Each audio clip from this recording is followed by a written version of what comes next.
Good morning, students. This is your video number 4, and we will discuss your chapter number 2, Socialism in Europe. Today your topic is First World War and Russian Empire. First world war का Russian empire पे क्या effect पड़ा या फिर उसके बाद Russian empire के साथ क्या हुआ. Russian army is lost badly. जो रशिया की आर्मी थी वो बुरी तरह से खत्म हुई. The war also affected the industry. इस वॉर का इंडस्ट्रीज पे बहुत बड़ा असर पड़ा. लेबर की शॉर्टेज आ गई. रेलवे लाइंस जो थी वो बंद हो गई. There were the shortage of grain. यहाँ तक कि अनाज की भी बहुत कमी होगी. जो ये हम फर्स्ट वर्ल्ड वॉर इफेक्ट पढ़ रहे हैं बच्चे रशिया पर. जो ग्रेन थी, जो अनाज था, उसकी भी शॉर्टेज आ गई. February revolution, this is very important बच्चे. आप 2 रेवोल्यूशन इस चैप्टर में मेन पढ़ोगे, फेब्रवरी रेवोल्यूशन, अक्टूबर रेवोल्यूशन. तो this is February revolution. You have to learn these points. In the winter of 1917 there was the food shortage in workers. 1917 में वहाँ पर food shortage आ गई. एंड 22 फरवरी को a lockout took place at a factory. Factory में lockout कर दिया गया, उसको बंद कर दिया गया. उस फैक्ट्री को देखकर बाकी की 50 फैक्ट्रीज के वर्कर्स ने भी लॉकआउट कर दिया. मैंने आपको बताया कि फूड शॉर्टेज आ गई, उसकी वजह से एक फैक्ट्री को क्लोज डाउन कर दिया गया, बंद कर दिया गया. वहाँ पर कुछ प्रॉब्लम थी, उसकी वजह से 50 फैक्ट्रीज और बंद हो गई. Women also participated in strikes. जो लेडीज थी उन्होंने भी इसमें पार्टिसिपेट किया. गवर्नमेंट ने सिचुएशन को देखते हुए कर्फ्यू अनाउंस कर दिया, कर्फ्यू लगा दिया क्योंकि सिचुएशन बहुत बिगड़ गई. एंड 25 फरवरी को गवर्नमेंट सस्पेंडेड द ड्यूमा. 25 फरवरी को जो वहाँ की ड्यूमा थी उसको सस्पेंड कर दिया गया. जो मतलब कि जो गवर्नमेंट चल रही थी उसको सस्पेंड कर दिया गया. इसके इफेक्ट्स क्या हुए? Restrictions on the public meetings. Public meetings पर रिस्ट्रिक्शन लगा दी गवर्नमेंट ने. आप कहीं भी इकट्ठे नहीं हो सकते, कोई मीटिंग नहीं कर सकते. अ कमेटी बनाई गई. A committee was formed which began questioning and any industrialist and their factories ran their factories. को एक कमेटी बनाई गई जिसमें बहुत सारे क्वेश्चंस पूछे गए इंडस्ट्रियलिस्ट से कि वो अपनी फैक्ट्रीज को कैसे चला रहे हैं. Soldier committee was form. एक सोल्जर कमेटी बनाई गई. The power of government has decline. अब गवर्नमेंट की पावर जो थी वो बहुत कम हो रही थी, बहुत नीचे गिर रही थी. Second one is October Revolution. This is also a very important part.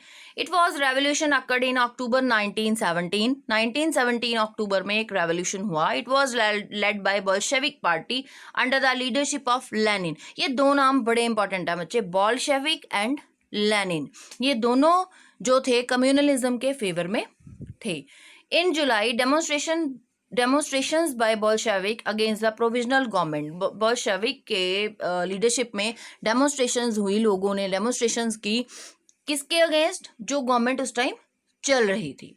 Peasant seized land from the rich landlords. जो किसान थे उन्होंने रिच लैंडलॉर्ड से उनकी जमीन ले ली. 24 October the Bolshevik uprising the Petrograd. Fall of provisional government. जो प्रोविजनल गवर्नमेंट थी वहां पे वो गिर गई. And Russia adopted socialism. अब रशिया में सोशलिज्म आ गया. सोशलिज्म मीन सोसाइटी एक जैसी होएगी, सारा कुछ एक जैसा होएगा, इक्वल डिस्ट्रीब्यूशन ऑफ वेल्थ होएगा, इक्वालिटी बिफोर लॉ होएगा, सभी के लिए सभी कुछ एक जैसा होएगा, कोई बड़ा या छोटा नहीं होएगा. तो रशिया में जो पहली गवर्नमेंट थी वो बिल्कुल खत्म हो गई और सोशलिज्म आ गया. Making a socialist society. Bolshevik ने इंडस्ट्रीज और बैंक्स को नेशनलाइज कर दिया. नेशनलाइज का यही मतलब होता है कि सभी चीज़ें गवर्नमेंट के अंडर आएंगी, प्राइवेट हाथों में कुछ नहीं होगा. A process of centralised planning was introduce. Centralised planning की गई. सेंट्रलाइज्ड प्लानिंग मतलब एक तरह की ही unique planning. Rapid construction and industrialisation started. नया इंडस्ट्रियलाइजेशन किया गया, कई तरह की कंस्ट्रक्शंस करवाई गई. An extended schooling system was develop. और नया स्कूलिंग सिस्टम स्टार्ट किया गया. यहाँ पे बच्चे मैं आपको एक नाम बताऊंगी, Stalin and collective farming. Stalin जो था वो बहुत ही, इसका नाम आता है कलेक्टिव फार्मिंग. उसने एक दिया था, कंसेप्ट दिया था. What was that? Collectivism. Grouping of farms into a unit.